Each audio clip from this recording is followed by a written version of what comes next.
Atypical Talk, and this is a podcast where we have conversations that illuminate the intersection of faith, culture, and the common spaces of our humanity. I'm Abby. I'm Joel. I'm Kenton.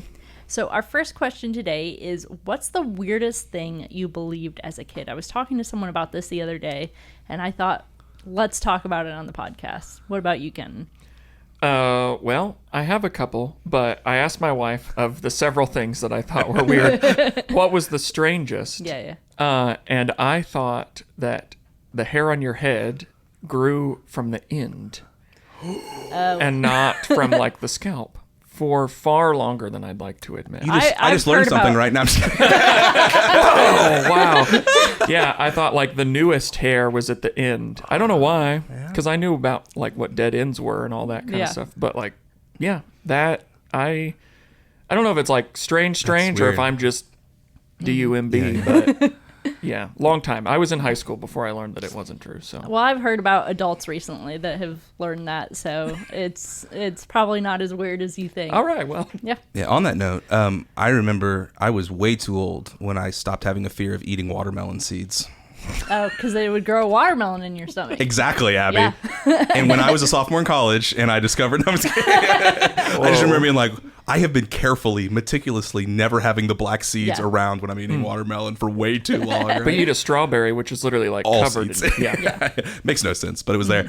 For me, I was just thinking recently, because my 6-year-old is going to this day camp, but I remember having these really vivid, terrifying memories of being in this, the Wildcat Creek, and being on a canoe at this day camp, and the counselor at the time, who's just a cruel person, the older I get, I think about it, he would literally like be hitting the side of the canoe with his oar where we couldn't see, and he said, "Oh, there's an alligator here that eats kids that don't listen." Cool. And I was like, I look back and I'm like, dude, I think I was 6 or 7. Yeah. And I was terrified of that. Like, I was like death gripping the side of this canoe, thinking like, this is how I'm going to die if I don't. So I believe that there were a lot of alligators in Kokomo, Indiana, and they were going to get me if I didn't listen specifically. There I did are. not listen. Yeah.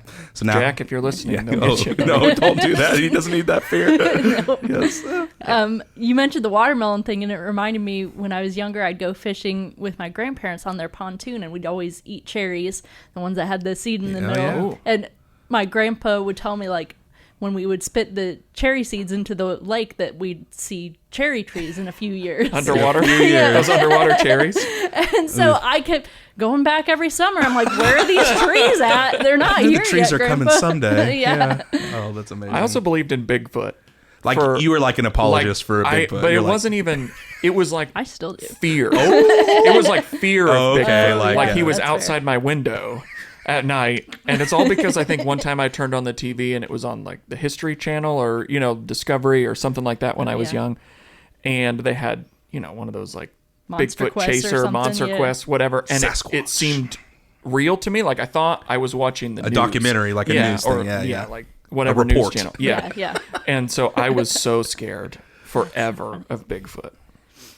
But my actual answer, so me and my siblings are all named after people from the Bible. And so I believed when I was really young that if you did not name your children after people from the Bible, you were not a Christian. And so I had true. so many friends. I'm like, okay, you go to church and stuff, but You don't really know the No, Lord. no. Is your name. Your name's Jeff. What a cruel thing if that was true for parents to do, basically. You get one Matthew and you get one, like, Steve. Yeah. So there's a Steven, but not Steve. But I'm just saying, like, yeah, it's like... yeah, no one ever told me that. I just believed it. Yeah. Yep, but that was my Man, weird thing. Wow. You live and you learn. Yep. You live and you learn. So our first article today, it's a Christianity Today article titled Sean Feucht Accused of Mismanaging Millions in Ministry Revenue. Sean Feucht has been a prominent figure in conservative politics and the charismatic Christian movement. He unsuccessfully ran for Congress as a Republican in California in 2020 and has been leading worship protests across the country. However, a group of former employees have come forward with allegations of financial mismanagement and lack of accountability within Feucht's various ministries, including Sean Feucht Ministries, Burn 24/7, and Light a Candle. The whistleblowers claim that Feucht has underpaid staff, overstated attendance at his events, diverted donations, and failed to properly disclose spending. Feucht has not publicly responded to these allegations, and his ministries have not released detailed financial reports since petitioning the IRS to be classified as churches. The former employees report highlights the rapid growth of Feucht's ministry revenue from $283,526 in 2019 to $5.3 million in 2020, raising concerns about the lack of transparency and accountability. The report also documents Feucht's personal real estate holdings and the significant assets held by his tax-exempt ministries, further fueling questions about the use of ministry funds. What was your reaction to hearing about this? Oh, thanks, guys. It's all turned Let's to look at Kenton. the finance guy. Yeah, the finance and worship guy. I mean, I have lots of thoughts on this topic, and we could talk about it for the next hour or a long time. But first, I'll just say that, I think transparency is something that I don't know that maybe we're collectively lacking in the world sometimes, and just, taking that a step further, but just blatant honesty. And I think things like this shine a bad light. I think sometimes people may think that maybe the government holds these organizations to a higher standard, or that there's some kind of overwatch or something like that they can just naturally be trusted because, they operate under the name of a religion, or specifically, the name of Jesus. But the reality is, we have to do our due diligence, to make sure that these kinds of things are what they say that they are. And a lot of times when you have Sean in particular, using his notoriety, his fame in air quotes, famous within the Christian sphere of things. Sometimes when you have a figurehead like that, you need to dig a little deeper. So yeah, somebody else can step in before I continue. It's one of these situations where for me it was like, oh, I'm not surprised at all. Like just the way that Feucht sort of held platform and the way that he cozied up with political partisan power, the way that he held these worship protests in the height of the pandemic that were just so in your face. Don't tell us what to do. We're going to gather and worship the way that we want to the way that he's, cozied up with politicians, run for political power. Like the through line in all of this is power, and like this kind of like needing to be in the middle of the spotlight and gain for himself. And I think that's where there's smoke, there's fire all the way through, as you see somebody who is taking a really tragic, disruptive moment like COVID, and here's someone who's benefiting from it. You see presidential power that he can cozy up to so that he can have some political move in the direction where he can have power. Of course, because there's something to gain from this, to see really his organizations not having any accountability and financial oversight at all, to where he's making money hand over fist, and this growth is just tragic. But it's also like, yeah, this is where there's smoke, there's fire, and where people are running for spotlight, influence, power. These things are usually not far behind. And so, yeah, to Kenton's point, this is what's tragic, is that people will paint all kinds of ministries because of what you saw here, when there are most churches, most ministries but being dedicated to being honest and transparent and to do the ethical thing, and which is tragic. I mean, churches today, we do not pay taxes. If that would change sometime in the future, it will be because of bozos like this and things like people that are like benefiting from it and gaining more for themselves, not. So, I mean, we could see a time where that does change in the future, because there have been people that have abused power and abused funds. And remember, like, every dollar that we're talking about in this is people free will donating to a nonprofit and ministry. These are people out of their financial house. They are giving to this. And so it's wrong. It's unjust. It's an abuse of power.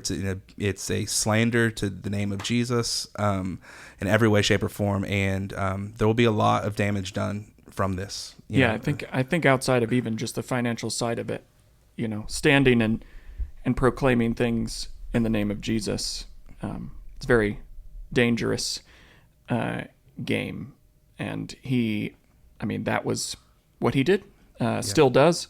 And just, singing songs and all of this kind of stuff, sometimes, it can be seen as just what it is, just singing and like we're doing this and it's a big yay rah, but as the person leading it, if he's up there being the leader, where his heart is, I think we're seeing was very much, like Joel said, was very self-centered. It was all the self-promotion, and there were things that he was claiming in the name of Jesus. But the financial side of things, if he even was technically a nonprofit or not, that's a whole other thing. But you're in some deep trouble if this comes not only from the people who donated to you or gave to him, but the people that are in the government, like the IRS. They'll come a knocking, and it won't be a good time for him. And it's just really rough.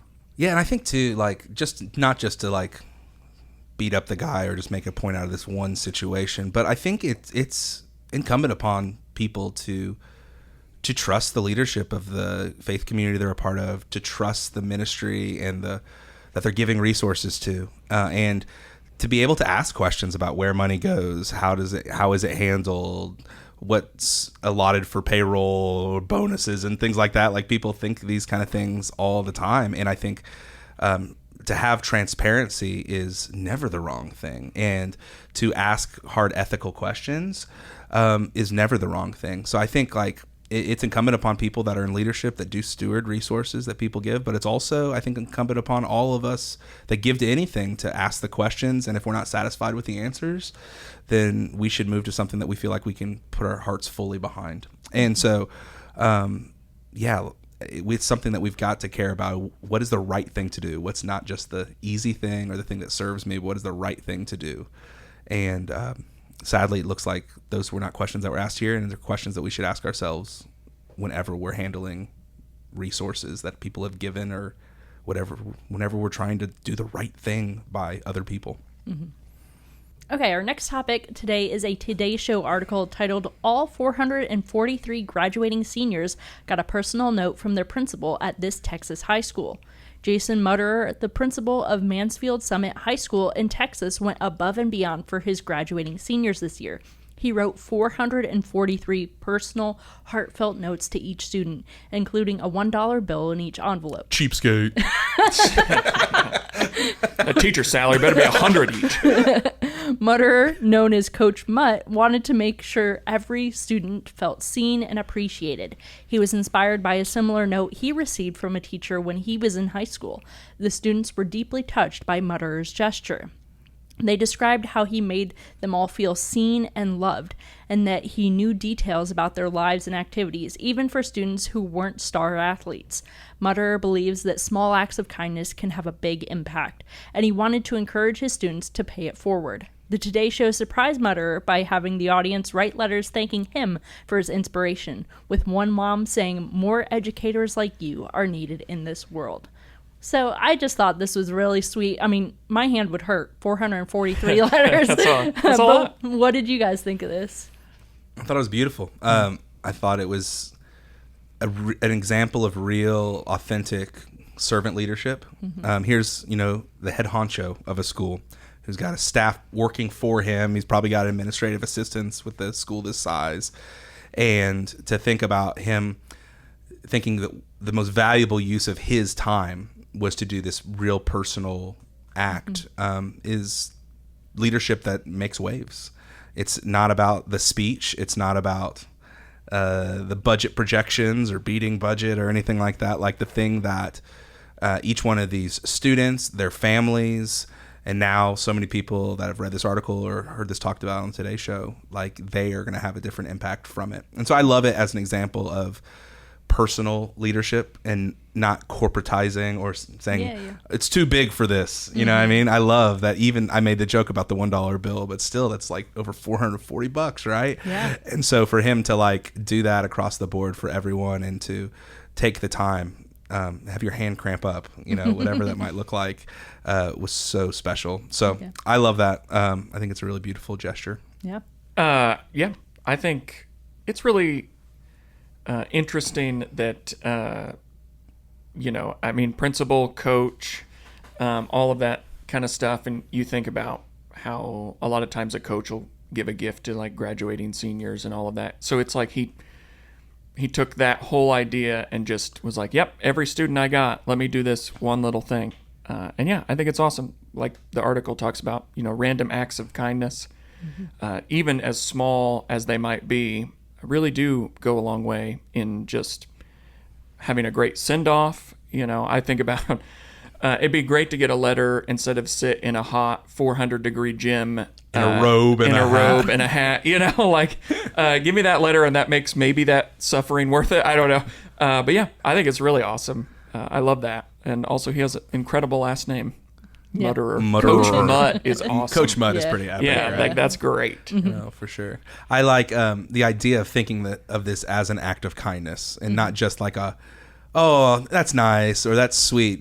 Andy Stanley has this great definition of kindness, that kindness is not just being nice, but kindness is letting someone borrow your strength instead of reminding them of their weakness. And it's meeting people where they are with something that you can only give. And his strength in this was his voice and his influence over them, and to literally like show them love with that voice, and a really significant turning point for them, I think is really beautiful. So I think it's a great challenge for all of us to be people that, not just have random acts of kindness, but make deposits of kindness throughout our days and our lives where they mean the most. Yeah. I'm sure he was an awesome principal. Outside of right? this. Yeah, if this is the thing that you do, then what were you like all the other ones? Because you got to be awesome. And think too, because every school has like students that struggle, or the kids that are in the principal's office. Like for him to like write them a note to encourage them, like that just says so much about everybody. And he was a coach, so not the quarterback only, but the kids that were in the AV club, if they still have AV clubs. I feel like I'm an 80s child now when I said that. Wow. But like for everyone, I love that so much. Yeah. Mm-hmm. So did you guys have a teacher that left a lasting impression on you? Not like this. No, I had an English teacher my junior year who was really hard class. And she just challenged us. There were certain words when we write papers, we weren't allowed to use words that she thought were weak words. And so there's like this list of words you couldn't write with. And it was so challenging. And I complained so much during that class. And I got some kind of like B or B minus in the class. Did not do great in it. But I remember when I got to college, I could write. And I was there with other kids my same age coming from different schools, and they struggled to write papers or do blue book tests. And I remember this moment thinking like, Miss Sika, she did this to me. And I remember running into her at the BMV when I was in college, changing something with my license or something, and I got to tell her that. Like, I'm telling you, you did this. Like, and I'm so grateful. And now I think about my life that I write every single week. Yeah. And it's because of those hard things. So that's a lasting impression on me, was Miss Sika, my junior year English teacher. Okay. I have several. I don't kind of the similar thing. There isn't like one that maybe stands out, maybe even one that doesn't particularly have as much of a impact that Joel did. Like there isn't something that changed everything. But I had a handful of teachers that were just next level. They were just awesome.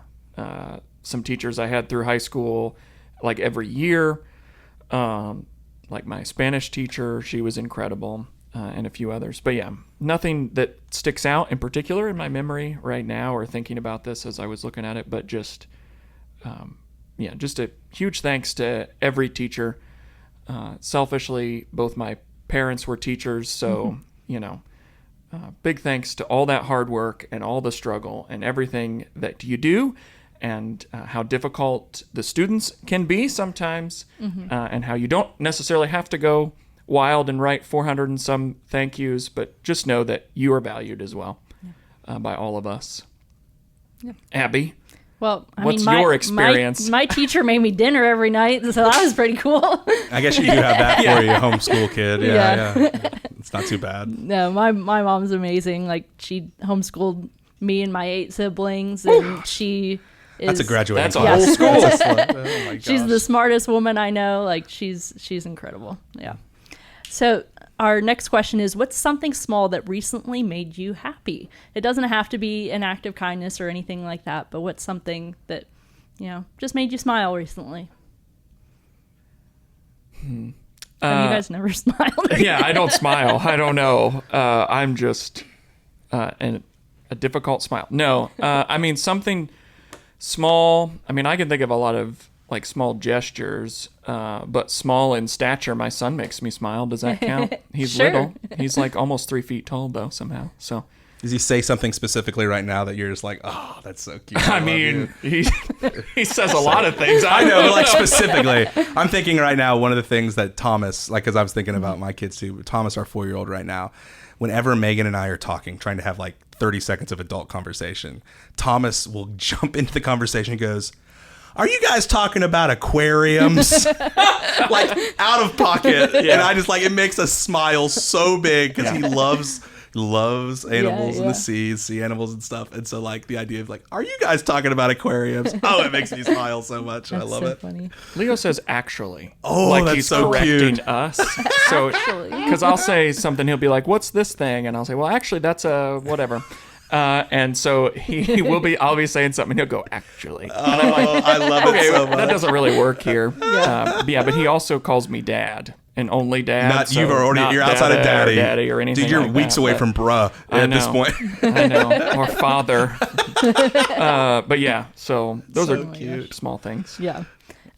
Allison recently gave me a tomato plant, and my first tomato showed up yesterday. Dude. Ooh, Yeah. wow. That is amazing. I'm really excited about Look that. at your I'm green gonna thumb. Yeah. Yeah, look at that. That's amazing. I was worried that it would start dying off soon because I was gone last week, but Lucas did a great job watering it last week.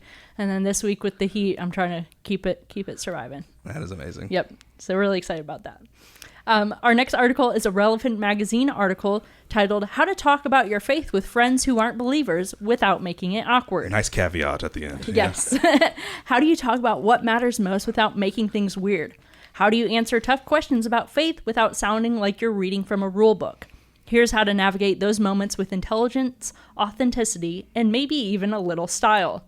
Be honest, not a billboard. Talking about faith doesn't mean launching into a monologue or reciting a script. If they're interested, they'll ask more. A simple, "Yeah, I believe in God, it shapes how I see the world," is often more compelling than a rehearsed elevator pitch. Timing is everything. Read the room. If you sense someone's genuinely curious, don't make it weird. "This is what I believe and here's why it matters to me" is usually enough. No need for a sermon, no need for a sales pitch, just a conversation between two humans. Let your life be the subtext. People notice how you live long before they care what you say. It's about being the same person in every room, whether you're leading a meeting or just listening to a friend vent about their boss. That kind of consistency is rare and it's magnetic. Ask more than you answer. You don't have to have all the answers. Jesus was a master of asking questions, sometimes answering a question with another question. When faith comes up, try asking your friends what they believe or what they've experienced. Embrace the mystery. Faith is mysterious. It's not always easy to explain, and that's okay. You don't have to tie everything up with a neat theological bow. Sometimes the most honest thing you can say is, "I don't have all the answers, but here's what I've experienced." The bottom line is to invest in your relationships. Be unapologetically yourself. Don't underestimate the power of simply being present, honest, and excellent at what you do. So, I really love this article. Joel sent it to me. Do you find it hard to talk to friends who aren't believers about faith, and why or why not? Yeah, it's really hard for me because people know what I do for a living. And so I think people come with an expectation that sometimes I'll message somebody to see if they want to hang out after they've been to church once or twice, or I'll run into someone in public and ask if they want to grab lunch sometime. And I can tell that their guard goes up so quickly because they're like, oh, Joel's going to try to convert me, or they automatically feel guilty. Or when I meet somebody and we're having a conversation, then somehow in the conversation it gets brought up what I do for a living as a pastor. Their language starts to change. They like apologize for words that they said earlier, or they like to say like, well, I go to that church when I go to church, and like make people feel like, don't try to get me or whatever. So yeah, it's really challenging, but I love this article so much because it reminds me that we have an opportunity to flip the script in a lot of ways of what people expect it to be like, and just being authentically who you are, and to know that this is a guiding thing in your life, and to be who you are, and that's someone who loves God and wants to live their life in this way, doesn't mean that you have to wag a finger at them, or you're there to make them feel guilty or ashamed about anything. And so it's really challenging to do it. I do have a heart for people that are far from God, and so I relish these opportunities to talk to them. I always say, like, two of my favorite artists, Bono, the lead singer of U2, is a Christian, and then my other one is Dave Matthews, who's an atheist. And Dave sings about it a lot in his music, and I'm always like, man, I would love to sit down and have a beer with him, because I'm telling you, I would show him that the God that he doesn't believe in, I don't believe in either. You know, that kind of a thing. Yeah. I love that kind of stuff. So this idea of like asking questions and understanding, embracing the mystery of faith, and I just so driven towards it, and I love this conversation, even though it's hard to talk to people about.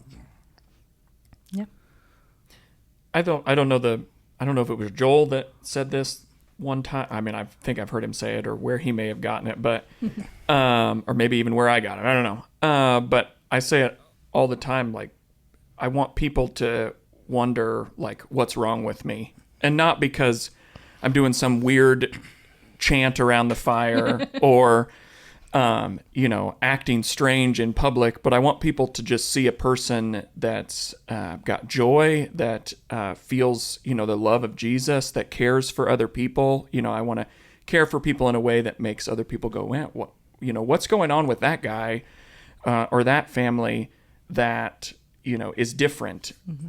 And if that's a foot in the door to eventually have a conversation about Jesus, that's great. But I think Abby read, the summary of the article, and I think it summed it up really well. But it's all about that relationship. It is forming that relationship with someone. And yes, people in our line of work, collectively sitting at the table, as soon as you say that you work at a church or a pastor or anything like that, it changes the way that people interact with you. Sometimes I don't lie, but sometimes I navigate the question of what I do for work, just because I don't want people to feel any kind of way. I want to build a relationship or build a conversation that doesn't feel like they have to be, disingenuous to who they are. But yeah, Joel's right. It's about being genuinely who we are in our skin and forming relationships and caring and loving for that person sitting across from the table, sitting next to you, that you drive by in another car, whatever it is, just caring for people first. And then eventually they'll want to know, like, why do you care for me? Or what is interesting about you? Yeah, I think too, like, the idea of, like, I think it could be dangerous for us to, like, be like, well, like, you've just got to love them and serve them, and then that's when the magic will happen. And I think that, like, treats people like projects, not people. You know what I mean? And so I'm always, like, wary of that, to be like, no, like, the work is in loving and serving and connecting with and being yourself. Like, we don't do these things so that we can get you with the Jesus when you're least expecting it. But, like, that's actually the work, and it's going to naturally come up from time to time as you're walking with someone who's they experience a huge tragedy or a life event that they weren't planning on, like a loss of a job, a loss of a family member, a divorce. Like, you have an opportunity there to, like, encourage them. And in my whole life, I've never said, hey man, can I pray for you? And someone's been like, no, but like that open door, because when things are not going well and when life throws you a curveball, you can be there to love them. But then also not just to love them, but to, like, ask questions and not throw platitudes at them. One of the things I love about this article is it talks about embracing the mystery, like having the freedom to say, I don't know. The older I get, like, I don't know is a completely valid theological answer to many questions, because I don't know a lot more than I know. Yeah. And I think when people hear that, it disarms them, but it's real too, because we don't know. We might think, but we don't know. And so we want to not throw a platitude. Well, God doesn't give you more than you can handle, or God works all things for good. Like, true, but not helpful right now.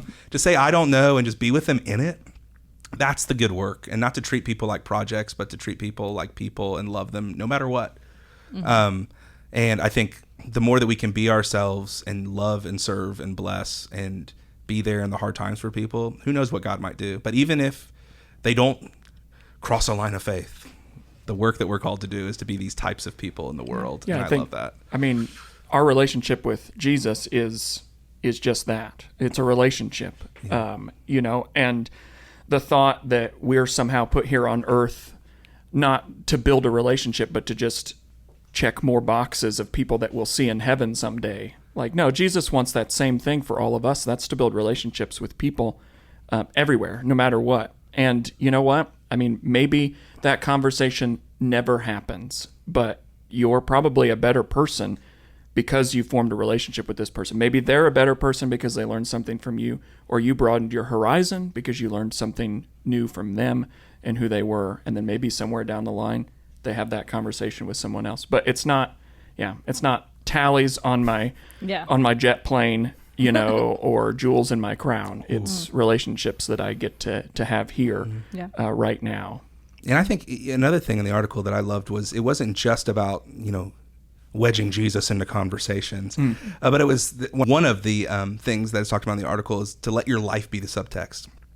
People notice how you live long before they care what you say. You know, that idea of like how we treat the waiter, the waitress, the barista, anybody that is checking us out in a store, at the cash register, like that stuff matters. And we've got to be the same kind of people, whether we're on a stage on Sunday morning or singing by a seat on Sunday morning. Like being that same kind of person, no matter what, that matters so much more than you having this elevator pitch for why you should choose Jesus for your savior. You know what I mean? And I think that's another great reminder is like, we show people our faith more than we talk to people about our faith. How we react when things go bad, it shows them who we're really trusting and what we're really trusting. How we react when things are inconveniencing for us really matters a lot too. So I think that's just another reminder too of like, don't just tell me, show me. And if we are people that show people who we're putting our trust in and our faith in, it makes a much bigger difference than if you would die tonight, where would you spend eternity? You know what I mean? Yeah, I'm trying to figure out where the Romans Road pamphlet comes in. That's good. That's good. And we have offended so many people now, but I'm right there with you. Also, if you want to hear a great song about probably not how to do it, listen to David Phelps' End of the Beginning. We got to put it in the show notes. Sitting on a plane the other day. Yeah, just a wishing that I could get out. That's a song that I think I meme all the time because it just makes me laugh. Yeah, it's much less sales. Yeah. And it's much more like life and friendship. Yeah. And I think like I just think we get to dark places when we start thinking about sales pitch and we start thinking about I need to get them to cross this line. I need to get them to sign up. Yep. Man, Jesus doesn't come into the world like that, and we shouldn't go out into the world that way either. Well, that's it for this episode of Atypical Talk. If you have any topics you'd like us to talk about or questions, you can email those to atypicaltalkpod@gmail.com. You can follow us on Instagram, Facebook, and TikTok at atypicaltalkpod. Make sure to subscribe on your favorite podcast platform to get updates when new episodes go live. We hope that these conversations today have helped you think wider, love deeper, and partner with God to bring the up there down here in your everyday life. Thanks for listening.